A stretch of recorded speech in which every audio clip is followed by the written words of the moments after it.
আজ চৌঠা আষাঢ় 1432 বঙ্গাব্দ, বুধবার 18 জুন 2025। জেনে নিন আজকের রাশিফল।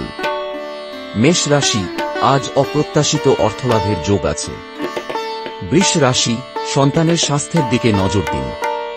মিথুন রাশি, কাজের চাপ বাড়তে পারে, ধৈর্য ধরে কাজ করলে ফল ভালো হবে। কর্কট রাশি, আর্থিক দিক শুভ। সিংহ রাশি, কর্মক্ষেত্রে সুনাম বৃদ্ধি পাবে। কন্যা রাশি, পড়াশোনায় মন বসবে। তুলা রাশি, সম্পর্ক ভালো যাবে। বৃশ্চিক রাশি, স্বাস্থ্য ভালো থাকবে। ধনু রাশি, ভ্রমণের যোগ আছে। মকর রাশি, অপ্রত্যাশিত খরচ বাড়তে পারে, তবে পারিবারিক সমর্থন পাবেন। কুম্ভ রাশি, সামাজিক যোগাযোগ বৃদ্ধি পাবে। মীন রাশি, কর্মজীবনে উন্নতি হবে। এমন আরও তথ্য পেতে সাবস্ক্রাইব করুন আমাদের চ্যানেল।